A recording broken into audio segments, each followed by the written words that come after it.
En el año 2020, tiempos bastante agitados para el ser humano, vio a la luz un videojuego que probablemente entretuvo y distrajo del caos externo a muchos de los que lleguen a este video, Fall Guys, un Battle Royale mejor denominado Party Game que mezclaba el frenetismo multijugador de grandes como Fortnite con minijuegos al estilo Mario Party, un montón de plataformeo y retos capaces de engancharte por horas. Visualmente adorable y colorido, con una premisa simple: 60 jugadores, solo uno puede coronarse como el ganador.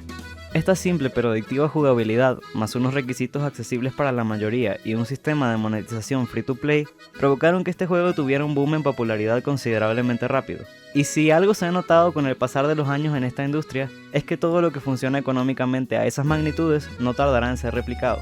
Y no, los grandes no se salvan de eso, incluyendo nuestro erizo azul favorito. Investigando un poco al respecto, el primer avistamiento de este spin-off lo encontramos a través del medio Insider Gaming, un 28 de febrero de 2024, curiosamente en mi cumpleaños, en el que nos cuentan desde ya que esta noticia es una exclusiva. Fuentes de este mismo medio compartieron videos internos de un nuevo juego móvil de Sonic, free to play. Oh bueno, ahí vamos otra vez. ¿Qué tal si rebobinamos un poco para recordar los intentos previos de Sega de llevar a Sonic a la pantalla chica?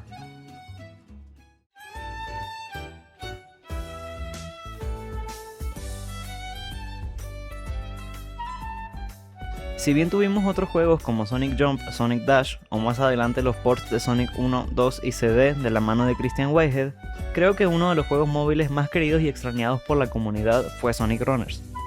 El original, no el intento de secuela que sacaron con Gameloft. A ver, siendo honestos, no es que Runners fuera una innovación tremenda. Incluso en el 2015, ya hace 10 años atrás, no era sorpresa que se replicara lo que funcionaba con un copia y pega de IPs conocidas para vender más. Hace un momento hablábamos de los party games, en este caso eran los Endless Runners, juegos como Subway Surfers, más parecido a Sonic Dash, Temple Run o Jetpack Joyride, probablemente infancia de muchos. Bueno, Runners toma más de este videojuego del 2011, un Endless Runner 2D, en el que tenías la posibilidad de ir mejorando tu personaje de diversas maneras para lograr scores cada vez más altos. Runners vio la luz un 25 de febrero del año 2015, sí, otra vez cerca de mi cumpleaños, lanzándose de forma global en junio de ese mismo año, de la mano del propio Sonic Team, y todos los que tuvieron la oportunidad de jugarlo en ese momento se encontraron con un Endless Runner, valga la redundancia, side-scroller, y la promesa de updates constantes para darle una rejugabilidad extra que lo diferenciara de los demás juegos del mismo tipo. En Runners teníamos una historia jugable bastante extensa, eventos, una variedad de personajes enorme para el momento, viendo el regreso de algunos tal vez más obscure, como Caliburn, Chip, Werehog, Mephiles, personajes temáticos. Esto es algo que veríamos retomar en videojuegos futuros como Sonic Forces, Speed Battle o el mismísimo Rumble. Lamentablemente, Sega pecó de golosa e introdujeron un sistema de monetización muy agresivo. Muchas reseñas de la época regañaban que Runners llegaba a sentirse pay to play y que los ads eran bastante abusivos. Todo esto llevó a que el recibimiento fuera más bien mixto y lamentablemente en julio de 2016 Runners cerró sus puertas permanentemente.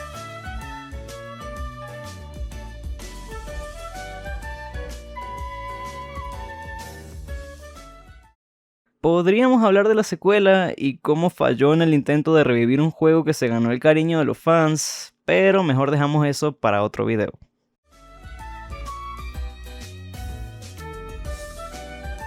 Volviendo a Rumble, o bueno, Toys Party para ese momento, en la noticia de Insider Gaming continuaban contándonos que las sospechas eran ciertas. Se trataba de un juego inspirado en Fall Guys, que por cierto, como detalle interesante, hubo una colaboración con Sonic en este juego, revelado en principio por el leaker Midori, quien ya tenía fama de revolver en cosas de Sega, principalmente Atlus. Y, ojito acá, el juego estaba supuestamente programado para salir en verano de 2024. Eso no va a envejecer bien para nada. También se menciona que las personas de Insider Gaming recibieron un gameplay, bajo la condición de que el footage no podía ser público. Uy. Sorpresa es que más o menos un mes después, probablemente el mismo teaser salió a ojo público, y ahí sí, múltiples páginas de noticias de la industria comenzaron a hacerse eco con más soltura de la existencia del juego. Evidentemente existía, llevaba ya aproximadamente 2 años en desarrollo, en teoría, y era uno de los proyectos que Sega tenía pensado para renovar la franquicia de Sonic en móviles. Esta vez, Sega Harlight no estaba encargado del desarrollo, sino la reciente adquisición de la empresa, Rovio, de la mano de Sega Networks, o sea, Sega Tokyo, quienes empezaron y encabezaron el desarrollo hasta ese momento. Ahora, no solo teníamos gameplay, sino que en el mismo tráiler ya se avistaban las red flags y lo que todos nos esperábamos, la típica monetización de este tipo de juegos, con un pase de batalla premium en toda la cara. Pero bueno, al menos teníamos a Sonic, Tails, Eggman, Shadow, Metal y muchos más, ¿no? Aquí ya nos tiseaban de dos de los modos principales que tendríamos para jugar, Survival y Ring Competition, con diversos minijuegos. Nuevamente se nos remarcó que se esperaba su salida para el tercer cuarto del año. Pasó abril y llegó mayo. No quiero ni pensar lo que tuvo que ser para una recién adquirida Rovio que el primer proyecto en el que te involucras dedicado enteramente a la franquicia arrancara siendo filtrado. Me pregunto si eso tuvo que ver con lo que acabaría pasando a principios de mes. Sonic Toys Party fue anunciado oficialmente, ahora llamado Sonic Rumble, porque la demanda de Disney nos respiraba en la nuca. Finalmente tenemos un vistazo y una premisa más clara del juego, el cual se presentó a sí mismo como un Mobile Party Royale de 32 jugadores, dentro de un mundo de juguetes creado por el Dr. Eggman. Suena un poco raro decirlo en voz alta, lo sé. Es decir, los personajes que podremos manejar son juguetes, o figuras, dentro de varios tableros que corresponden a las zonas en las que competiremos. Quien llegue hasta la última ronda con la mayor cantidad de rings será quien se corone como el más rápido de la caja de juguetes. Vemos presentes varios puntos importantes que caracterizan a Fall Guys y sus derivados, fuera del modo de juego. Visualmente atractivo, estéticamente adorable, múltiples personajes customizables a través de skins, pudiendo resultar atractivo tanto para jugadores casuales como para quienes deseen tomárselo más hacia lo competitivo. Detalle: en este tráiler se nos muestra que podremos customizar a nuestros personajes con los rings que vayamos ganando entre cada partida, lo cual, si bien resultó ser cierto, tampoco tan así. Te veo a ti, Rings Estrella Roja, pero iremos a eso en un momento. La primera disonancia llega, y es que Rumble fue anunciado oficialmente con miras a ser lanzado en invierno de 2024. Aquí depende de cada quien si considerarlo el primer retraso, ya que la información que se tenía hasta ese entonces no era oficial como tal. Pero, para contrarrestar el pequeño disgusto, se nos notificó que podríamos formar parte de una beta cerrada, la cual duraría del 24 al 26 de mayo, más no estaría disponible para todos, siendo exclusiva para Estados Unidos. Tras una aparentemente exitosa beta, se anunció que el juego contaría con 2 temporadas de prelanzamiento, una en verano de 2024 y una en otoño de 2024. Aquí se abrirían los preregistros, que servirían para probar el juego en mercados clave, iniciando con Filipinas.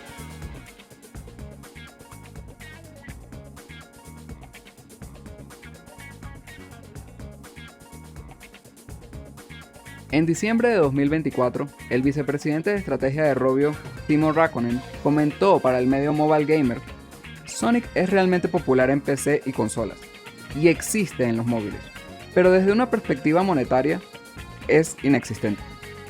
Hay una audiencia enorme, aún aman jugar esos juegos tipo runner y tienen muchas descargas, como cuando se lanzó la película anterior de Sonic, pero no pueden monetizar esa audiencia.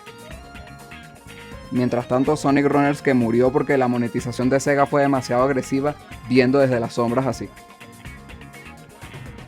Además de eso, Räikkönen confirmó que Rovio empezó a trabajar en Rumble en otoño de 2023, identificándolo como uno de los proyectos claves de sinergia entre los equipos, aclarando que sus principales tareas eran estar a cargo del go-to-market, es decir, adquisición de usuarios, marketing de influencers y manejo de la comunidad del juego, además de lograr que Google y Apple estuvieran emocionados por el juego.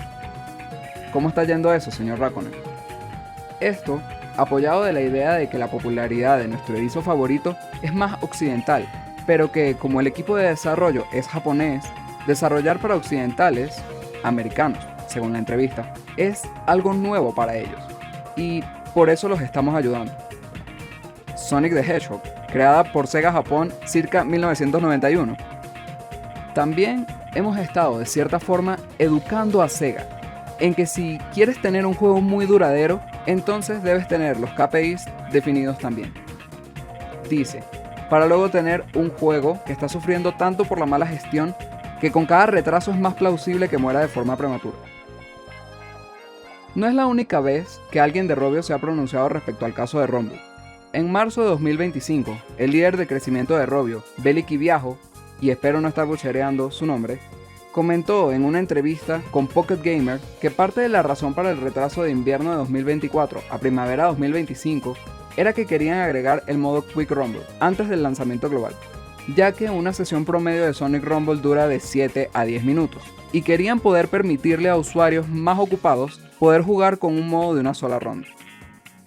Quiviajo comentó también que el retraso no se debía a ningún problema grande o importante, ojo aquí, porque se repetirá, sino más a responder a la retroalimentación temprana y optimizar para algunos dispositivos de gamas más bajas. Nota, yo tengo un dispositivo de gama media, y el juego estaba bastante ok, de hecho me va mucho peor ahora. Es posible que podamos tener una probada de algunos crossovers incluso antes del lanzamiento global, tiseaba Quiviajo en la misma entrevista, ya dejando entrever que, indistintamente de otro retraso o no, estaba pensado ya ofrecer eventos de colaboración con otras IP antes de que el juego estuviera lanzado formalmente. Todo esto siendo monetizado, obviamente. Y le vamos a poner un pin al tema, porque va a ser relevante más adelante.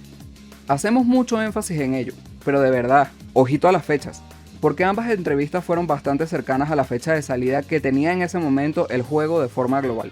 Y no hubo ni un comentario extra de que pudiera retrasarse nuevamente o de que las cosas no estuvieran saliendo conforme a lo planeado. Adelantemos al 8 de abril, cuando el canal oficial de Sonic the Hedgehog lanza un tráiler con la fecha de lanzamiento global. 8 de mayo, solo un mes. Jaja. Inician los anuncios, se celebran las 900.000 reservas, comparten una cuenta atrás diaria, se confirma que se juntaron las 1.400.000 reservas que desbloqueaban la recompensa final, el Sonic de la película. Cabe resaltar que estas cifras no las revelaron desde el principio, sino que se iban desbloqueando conforme se avanzaba en las recompensas. Y luego, a una semana del lanzamiento, anunciaron públicamente que el juego se retrasa de forma indefinida. ¿Qué? Para crear el juego de Sonic de alta calidad y duradero que nuestros jugadores se merecen, necesitamos más tiempo. Y descubrieron que le faltaba tiempo a una semana de lanzamiento cuando el anuncio fue solo un mes antes del mismo. ¿Los jugadores de los territorios en prelanzamiento no merecen un juego de calidad? ¿Recuerdan que más atrás mencionamos que le pondríamos un pin a un tema porque sería relevante? Pues quitamos el pin. Realmente cumplieron con lo de las colaboraciones antes del lanzamiento global. Cumplieron una, ¡let's go! Anunciaron un evento de Sega Stars, que incluía personajes de Super Monkey Ball, Altered Beast y Fantasy Zone, el cual acababa un día antes del lanzamiento global. Incluso si no se hubiera postergado el juego, aquellos jugadores de zonas fuera de los prelanzamientos no habrían tenido forma de participar en el evento. Y esto no acaba ni empieza ahí, no. Realmente han habido muchos eventos y pases desde el prelanzamiento 1. El juego se retrasó, pero los eventos no. Ese día, aún sin el lanzamiento, llegó la actualización 1.2, con nuevos modos de juego, un nuevo pase que incluya favoritos de Sonic and the Black Knight, un evento de béisbol, porque Sonic y Shadow son embajadores este año, y muchas otras skins que fueron datamineadas y liqueadas, incluyendo, que se anunciaría para el 22 de mayo, el evento del Shadow de la película.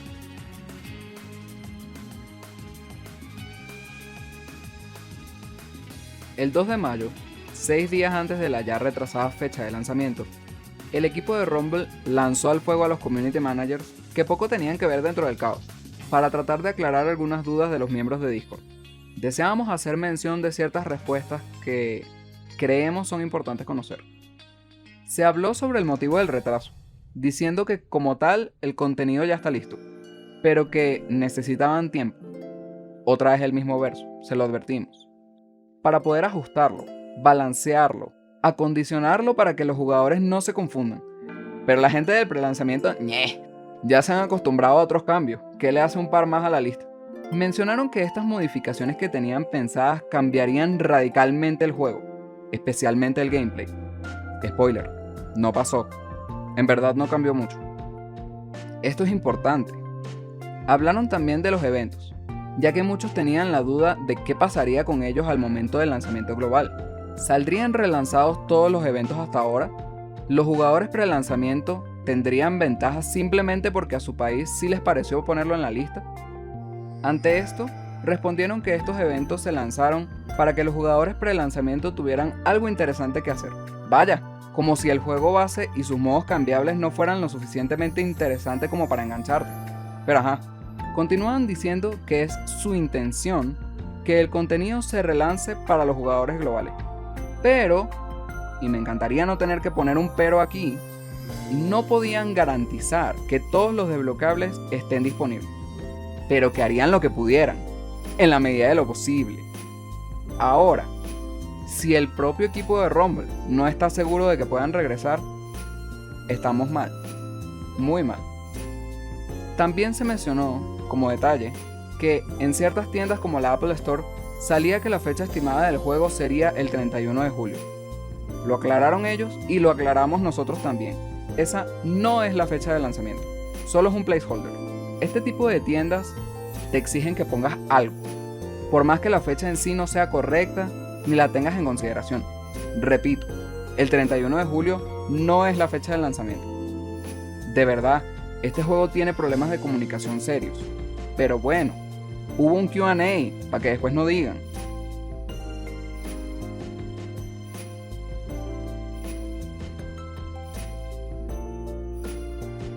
Decir esto me va a hacer sentir como un youtuber certificado, pero a partir de aquí vamos a hablar sobre nuestra experiencia pudiendo probar el juego desde el prelanzamiento 2, cuando estaba todavía bastante verde. ¿Qué significa esto?